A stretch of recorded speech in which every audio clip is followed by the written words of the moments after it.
इतना सस्ता नहीं। वो आपकी निंद्रा है, तंद्रा है, आलस्य है, आपकी मूर्खता है। आपको शरीर के इतना प्रभाव हो चुका है कि ना आपका मन पकड़ में है, ना शरीर पकड़ में है, न इंद्रियां पकड़ में है।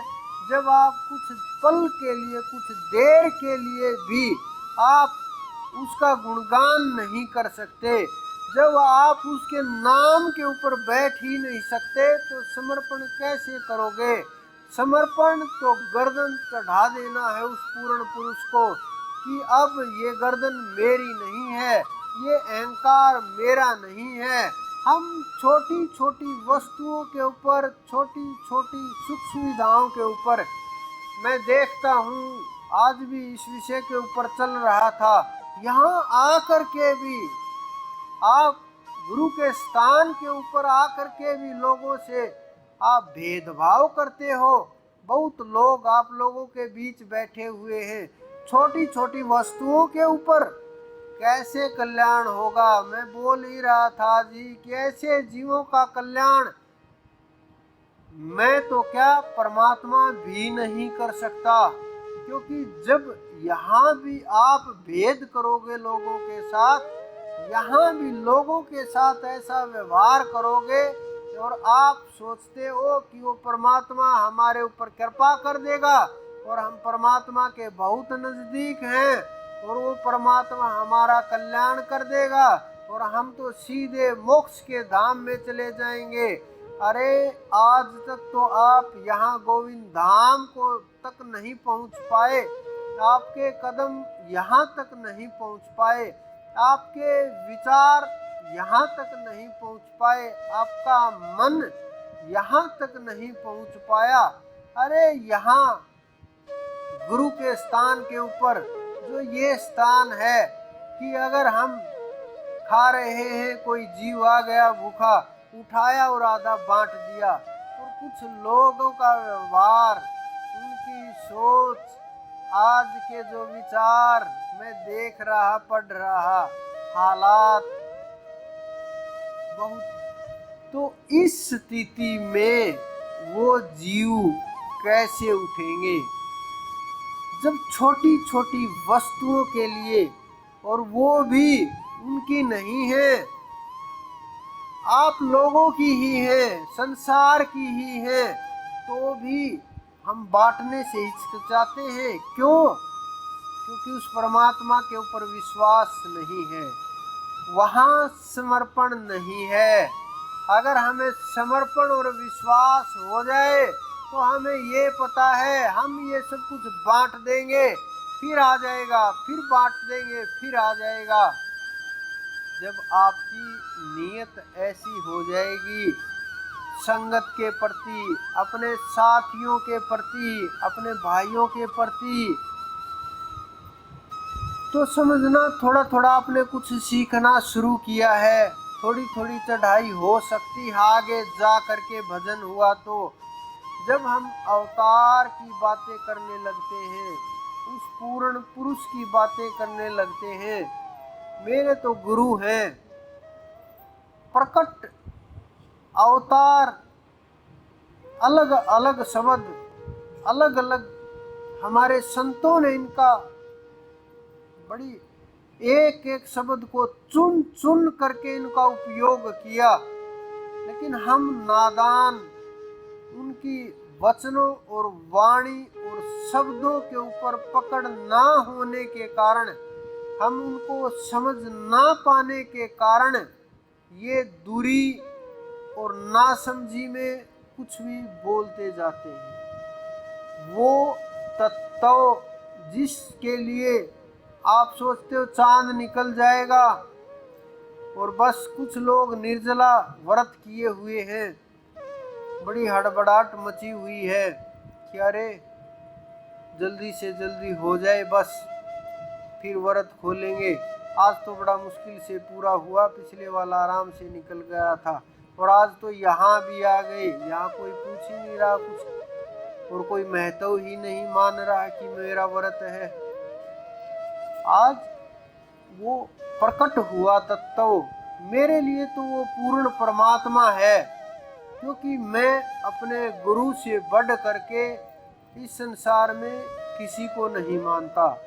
चाहे कोई भी हो, मेरे सामने साधना काल में भी, आज भी इस संसार के अंदर बहुत सी ताकतें हैं, बहुत बड़ी बड़ी सत्ताएं हैं और बहुत बड़ी बड़ी इतने बलशाली महापुरुष हैं।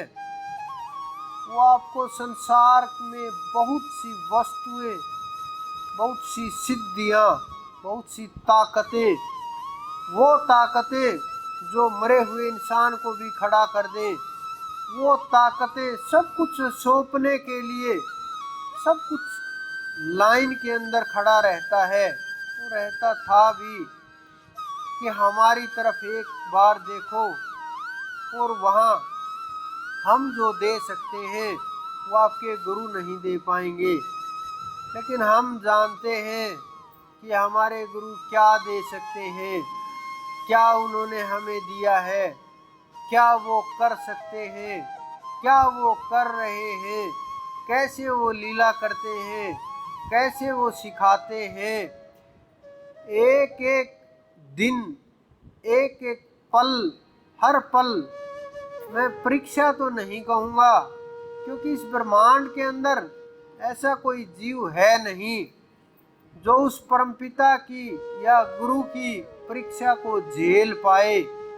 कुछ लोग कहते हैं कि गुरु परीक्षा लेते हैं, लेकिन मैं इस बात से सहमत नहीं हूँ, क्योंकि गुरु और परमात्मा जब परीक्षा लेने के ऊपर आएंगे, इस ब्रह्मांड के अंदर कोई ऐसा जीव नहीं जो रुक सकेगा, जो परीक्षा पास कर सकेगा, झेल सकेगा।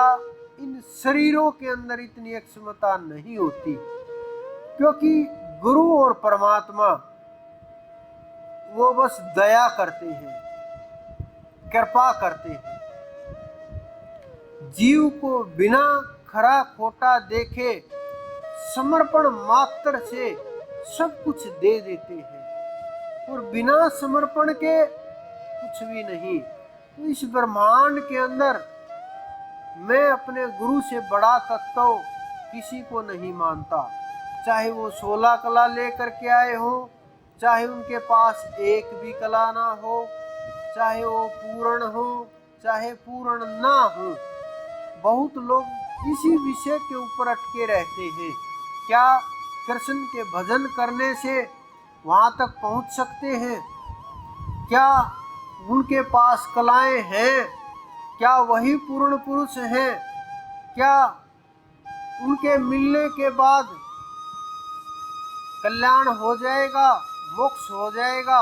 ये बहुत सवाल हैं आप लोगों के मन के अंदर। आपके क्या सब जीवों के जो जो संसार के हैं, इस प्रकार के प्रश्न दौड़ते रहते हैं, संकल्प उठते रहते हैं। दो अलग अलग काम हैं। अगर हम मात्र उस श्री कृष्ण को मान करके कि हाँ यही पूर्ण तत्व है और यहीं तक हमें जाना है, तो वो गोलोक तक आप पहुंच जाएंगे। लेकिन अगर आप उनको गुरु के रूप में भजोगे, गुरु के रूप में याद करोगे, गुरु के रूप में समर्पण करोगे और रास्ता दिखाने के लिए प्रार्थना करोगे, भजन के अंदर सहायता मांगोगे, फिर वो मामला दूसरा हो जाता है। क्योंकि गुरु के अंदर कलाओं की आवश्यकता नहीं रहती, गुरु के अंदर ज्ञान की आवश्यकता होती है। क्योंकि गुरु को पता होता है इस जीव को कहाँ तक चढ़ाना है। तो जब आप उनको गुरु रूप में भजोगे, वो आपको उस पूर्ण तत्व तक ले करके जाएंगे और आपको आत्मा का ज्ञान कराएंगे, आपको स्वयं की अनुभूति कराएंगे। तो उनको ये नहीं कह सकते कि वो ले करके नहीं जा सकते। वो ले करके जा सकते हैं। लेकिन हमें ये सोचना है कि हमें मांगना क्या है, करना क्या है। अगर ये नहीं मांग पाए तो फिर आपका दायरा सीमित हो जाएगा, मात्र दर्शन का लाभ होगा। बहुत लंबे समय तक आप उनके लोक में वास करोगे। एक समय के पश्चात, एक निश्चित अवधि के बाद आप फिर वापिस इस संसार के अंदर आओगे और फिर उसी गति चक्कर में चले जाओगे। साधना करोगे, उठ जाओगे, बुरे कर्म करोगे, फिर गिर जाओगे। तो जिसके लिए आप आज ये उपवास कर रहे हैं,